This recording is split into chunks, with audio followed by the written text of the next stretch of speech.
Well, good afternoon, and welcome to this first edition of the Red Raider Coaches Show on the 2025 football season. It's a pleasure to be back, to be with you, our Raider Nation audience. I'm here with some familiar faces, although in some new roles, and we'll discuss that more as we move through the show today, as we'll be talking a lot about the ins and outs of the Red Raider football program. I'm here with head coach Thad Williams and Coach Wilder, and I want to thank them for being here today. We were just talking about being the first show and trying to be relaxed. Everybody wants to get a little nervous, but I think most of our watchers, listeners, kind of like it real, where we have just real casual conversations about what's going on, and I think that's what we'll do today. So we'll just dive right in. I got a few notes here on my phone to kind of keep us on task. Coach, congratulations. To start off with, I know you were named coach months ago, but officially we congratulate you as being, it's a pretty big deal, being named a head coach, period. And you're still in your 20s. 35. Oh, God.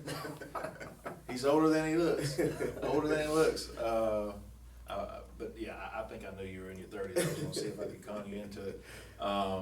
But speaking of that, we got a really young coaching staff, and we'll get to that in a minute. And well, right now, let's talk a little bit about our current staff, people, familiar faces, and then we'll talk about our new guys on staff. Well, you got me coming from the defensive coordinator spot. Got replaced by him, not replaced, but got my guy in to take over those duties. Coach, we've been working together for the past few years, so Coach already know everything, the expectations, everything we've been doing. So that was kind of the easy transition. We got Coach Moses Easton coming back. He coaches our D-line, does a great job, kind of communicates with the kids, builds that relationship. Then we got Coach Griffiths. Coach Griffiths is our co-offensive coordinator, works with the line. Coach Griffiths is another young guy. He's just great with the kids. Yeah. And then we got Coach Bennett Arney. Yeah. I kind of get his name mixed up. You got never mess with a man with two first names. I've always heard that. You never mess with a man with two first names. Coach Bennett Arney is a great coach for me. He's willing to learn. He's willing to learn. He coaches our running backs. Coach Arney just, you try to figure him out, but you just can't. You can't figure him out. Yeah, he's a mystery man. But my coaching staff, they just work hard. They work hard every day. It's nothing. I at least say thank you at least 200 to 300 times a day. Just how much I appreciate them. But we've been working hard. We've been working hard. Yeah. Those three guys this is their second year officially at Bacon County High School, and I kind of got to know each one of them in different ways, but just all three fine young men. Young, and when I say young, they're fresh out of college, but able to interact with these student athletes in a way that some of us can't. They can relate to them. They hadn't been far out of school, but yeah, they're just good guys. I coached with Arnie on the baseball team this past semester, and you're right. He's kind of he's quiet, but he's very knowledgeable. I know with baseball, because I know he spent a lot of time playing it growing up. But just a good asset to your team. All right, so now tell us a little bit about the newbies. All right, we got a veteran, Coach Scott Brown. He coaches DBs, and he's also our special teams coordinator.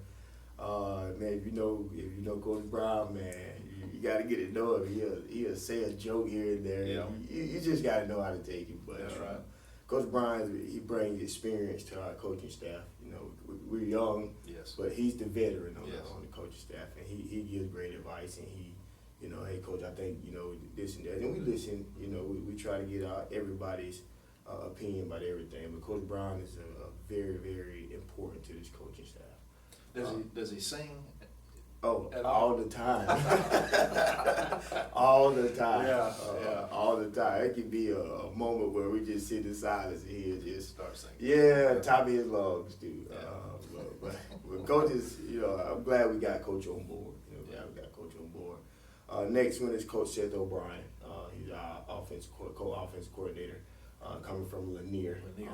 Yeah, we really like what Coach does on offense. Kind of a lot of things, and we'll talk about that later. Yeah. But Coach is a great asset to this coaching staff. He kind of blends in with us, and then he knows how to communicate with the kids. How old is he? Coach is 20. He's in his mid-20s. Yeah, 20s. Yeah, he's younger too. Yeah. So what for Coach Brown? We might be the youngest coaching staff Yeah. on average. You know. Yeah.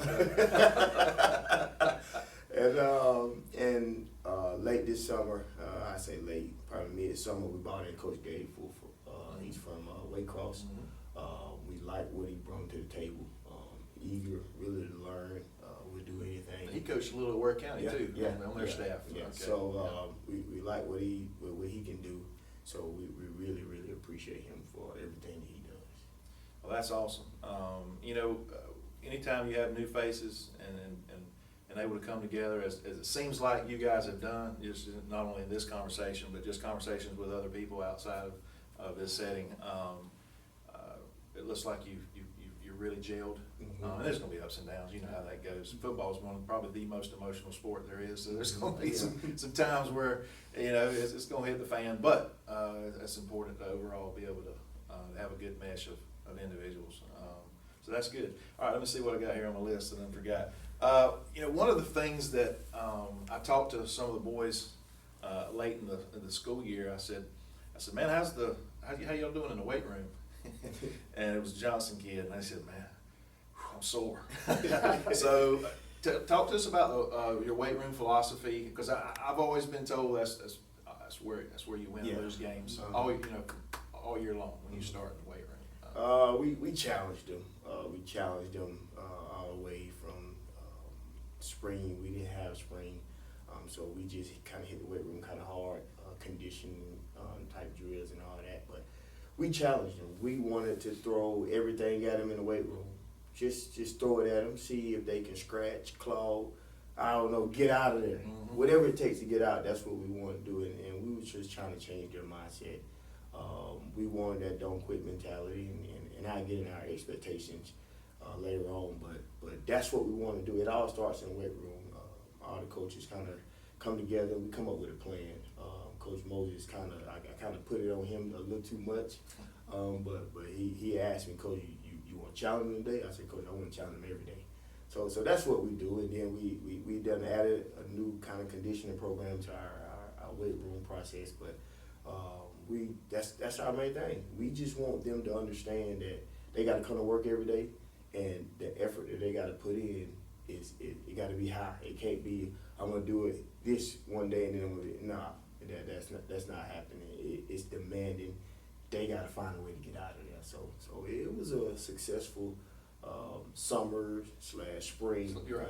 But it was very successful. I was proud of them. Yeah. I was proud. I mean, I can give an example. One time, man, we benched hard one day, and they thought it was over with, and we just took everything off the bar. I think I made them put maybe 25 or 35 on, and I told them to bench till their arms fall off, till they can't go no more, till their chest fall off. So they like it. They like the challenge. So that's what I was more impressed about. They love the challenge. So That's great. And have you seen, and you don't have to call names or anything, but have you seen a difference in their strength? Oh yeah. Over the course of the last 4 or 5 months. Oh yeah. What we believe in is that weight room transition to the field. And when we went to Douglas for OTA, I can see guys just pushing guys off to get off blocks, and Coach does a great job in these drills, and I just kind of skim through the film at night and just kind of watching how we get off blocks, and it's very different from last year to now in our strength. So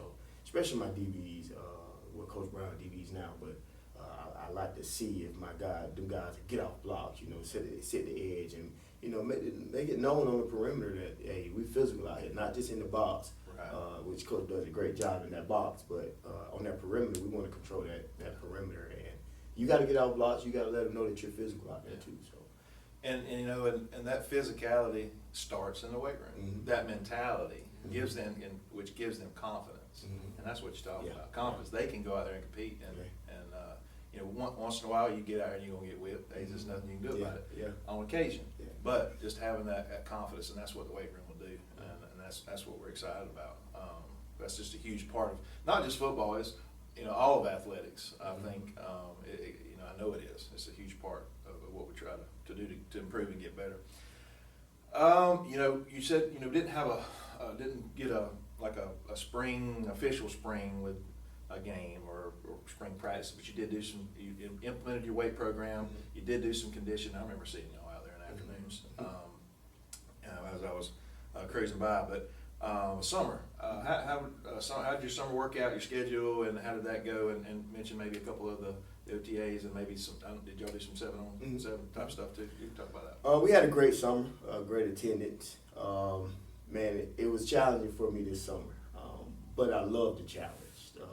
We had some little knucklehead. They didn't want to get out of bed some morning, so I had to go get them out of the bed. They didn't get them out of bed, but at the end of the day, I told Coach Wilder, man, I'm so glad that I went and got this certain kid every day. He's gonna make some plays for us. So, but overall, the attendance was good. In June, we went in 3 7-on-7 against Coffee freshman team. We did very well. I wanted to see our mentality, if we was learning the mentality, if we was learning the culture. I know we was gonna make a mistake here and there, but I was really, really satisfied with everything. I watch film all night, on my phone. I'll hook it up in the living room and watch it, but I watched that film and I was just kind of looking at our demeanor, looking at how we carried ourselves. My biggest thing is if we mess up on the play, let's go to the next play. Let's not dwell on that. And I was kind of looking at it during that 7-on-7 when we was in Coffee, and I remember a guy dropped the ball, and usually he put his head down and he put his hand on his helmet, but I seen him. He looked back, got his eyes back to the coach, and went to the next play. So we were learning, and that's what I wanted to see. I knew we weren't going to learn it in one day, but this summer really helped us out. And then in July, we went over to OTA, went against Charlton and Jenkins out of Savannah. Charlton, smaller school like us, and Jenkins kind of bigger than us. And we competed well. We made plays. It was in the hot sun, so I wanted to see, we was going to step up to the challenge. And we did. We made plays. We gave up some, and we went right to the next play. Everybody was uplifting. Everybody was, hey, let's go. So that's what I told my coaches. I said, I'm not giving y'all advice, or I'm not calling that one play. I'm watching the team. I'm watching everything. I'm watching every small thing. I was watching because I wanted to see. If we gotta correct this. So I didn't call not one defensive play. I didn't give him no input, no nothing. I didn't get an offense coordinator, no input, no nothing. I was watching the team. I want to see if we do the small thing. One of my biggest things is we don't walk off that field. We run. So and we did it. So that OTA showed us where we're headed to. The physicality part I was proud of. We went against Genius and T, and we stepped up. We gave up a play one time, and I looked at everybody, and I just wanted to see if we respond. And we came back and made another play. So I was really proud of us. Didn't have no character problems or nothing like that. I even challenged them.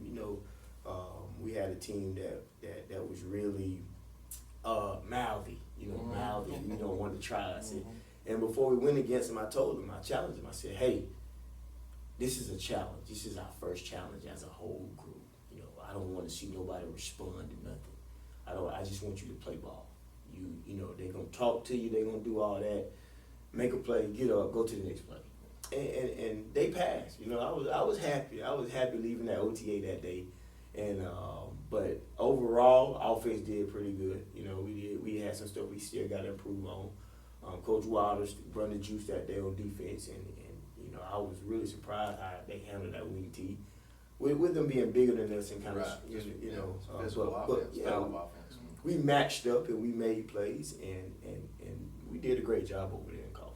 Yeah, that's good. Now, you mentioned something earlier, and that's something we fight with as teachers, and I think people in the workplace with that mentality of if you mess up, you got to keep going. Yeah, you want to reflect for just a few seconds. That's about all you got on the football field. On the football field is reflect. Hey, okay, I realized what I did. I messed up, but look to the next play. Right. You know, and that's life. Right. You got to look to the next play, Mm-hmm. and I appreciate y'all, you know, doing that. Yeah. And stay with it. Yeah. Yeah. Keep it going, because these guys are going to do much more things. Some of them are going to play football, but a lot of them just going to go to work, have a family, you know, Yeah. further their education another way. But just great to hear.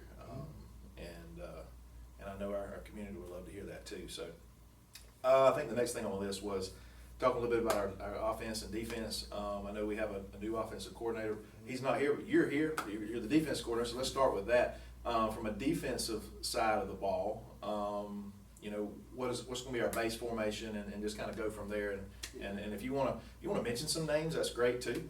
Some guys that's I think I said that a little further down the line. If you want to mention some standout guys that's looked great over the summer, you think that's going to be impact players, and off the top of your head, that'd be fine too. If not, Yeah. Well, we're going to base out of the 4-3, what we've done the past 2 years prior to this year. Base out of the 4-3, but we can get multiple in how we look and still stay simple. That's the biggest thing in defense. Don't get too crazy with it. Don't get exotic with it.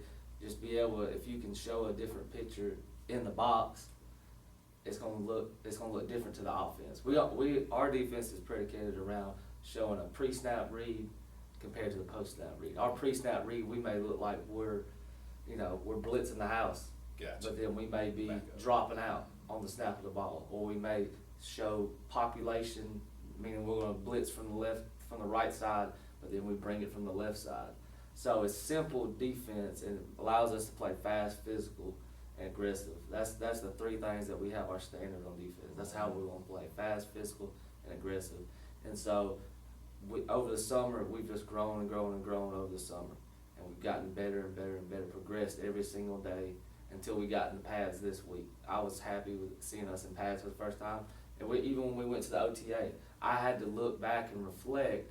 You know, when you first see it, you see the mistakes, and you're like, "Oh man, I'm gonna throw up," because it's Now, simple stuff. Let me pause real quick. Now, the OTA, just to clarify, it's not tackle football. It's a thud. It's thud. It's a thud. Yeah. It's So a heavy touch. So you're wrapping up from the waist up. Yeah.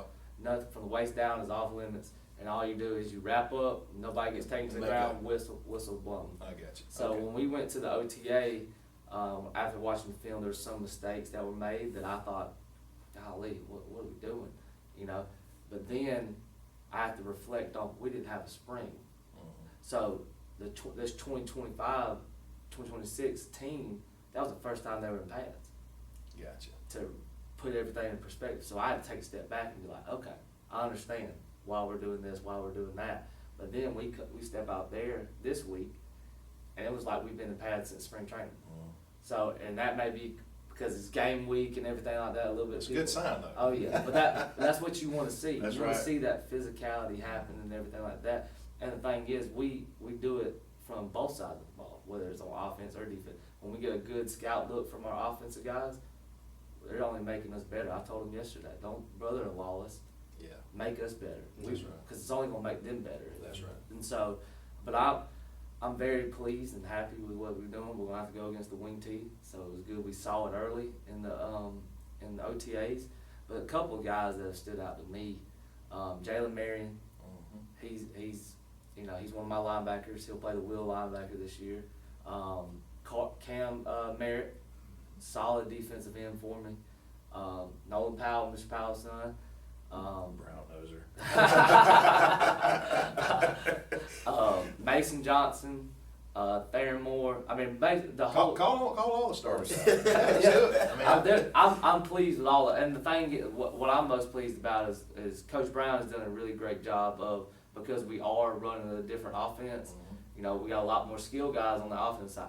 Well, his development of players. You know, I actually sent one of my linebackers back to safety because, and it's where he originally started when we first got here, and just moved him down, and then we moved him back.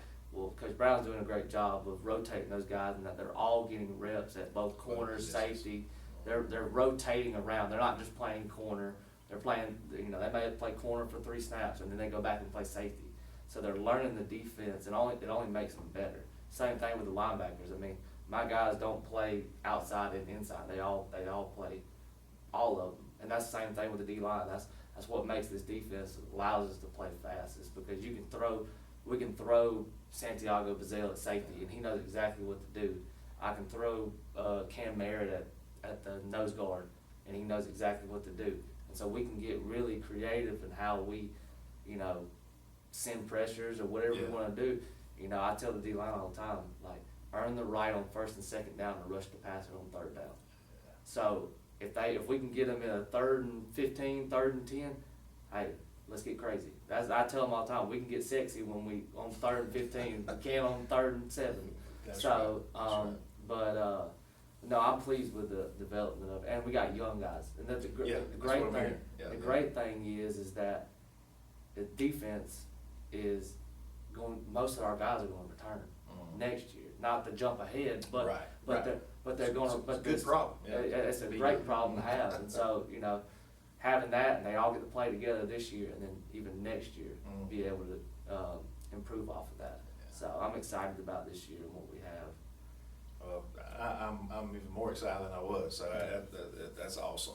Defense is where it all. I mean, offense we'll get to is the flair, but defense is where it still wins ball games. Yeah. I mean, it still wins ball games. And they've adopted the mindset. I took something that I brought from another school that I did at Turner County when I was there. We had a lunch pail, an old lunch pail.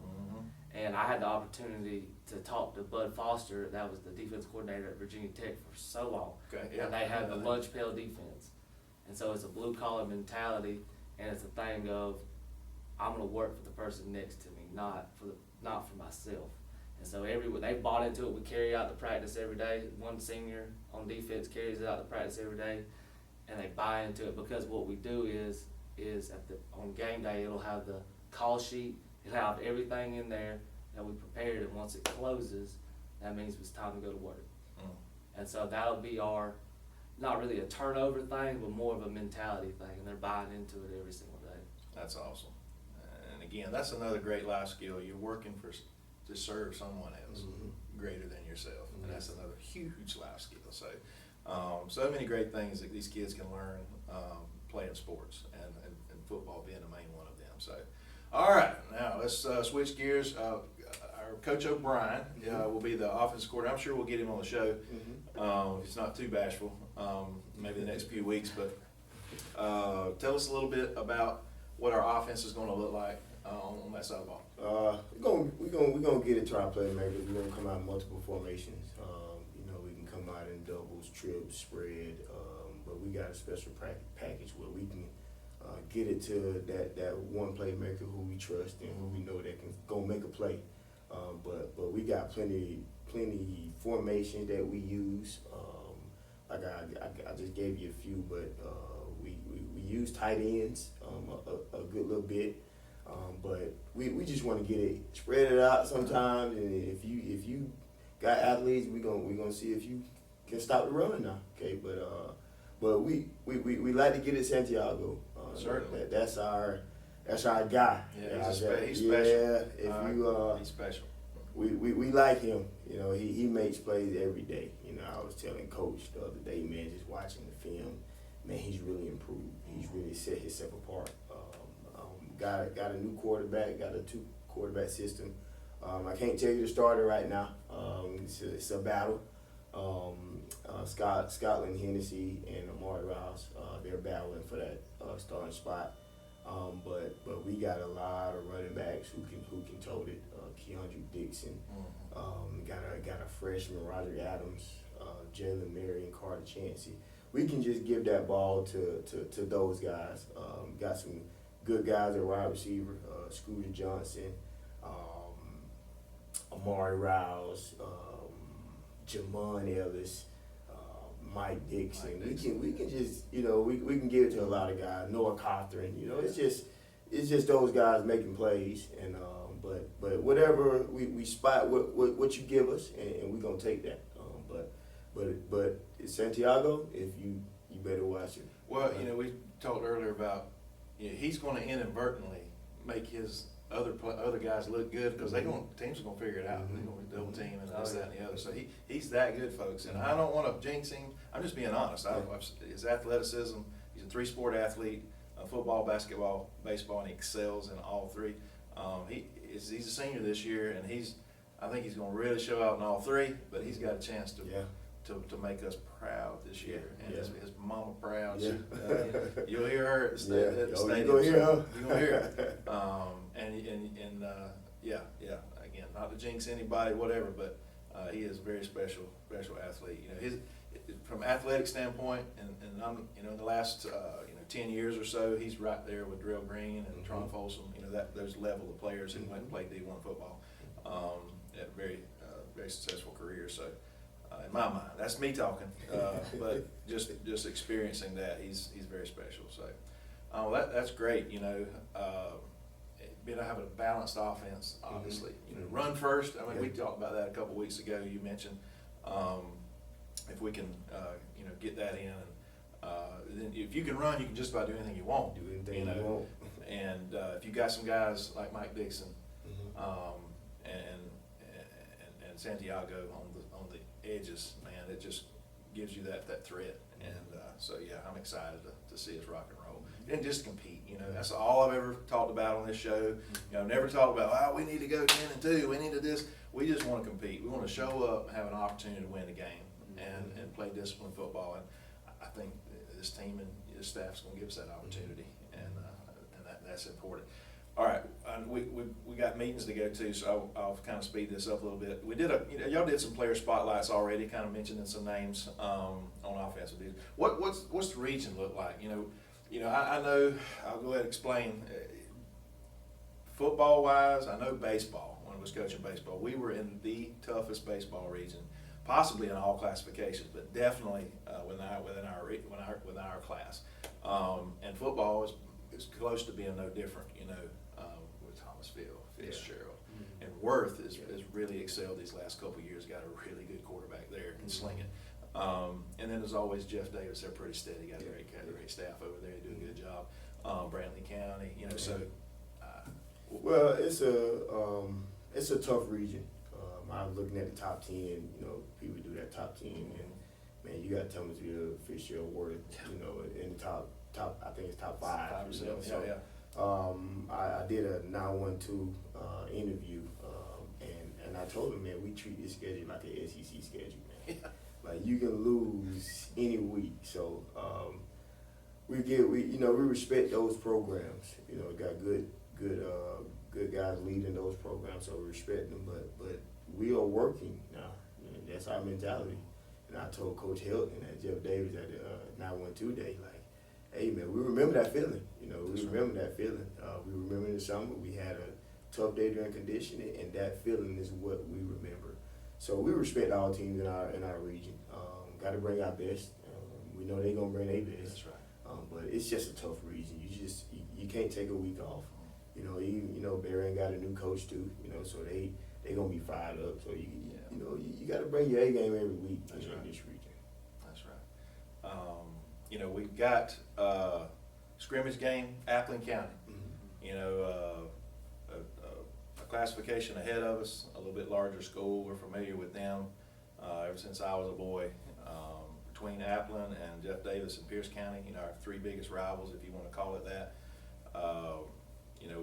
We want everybody to come out this Friday night, 7:30. Be here a little earlier than that, but that's when the kickoff is. Format's usually it's a little bit different time-wise in fourth quarter. I think you get some younger guys in, but we're gonna give it a go that first half, and it's always fun to watch. So gonna be hot.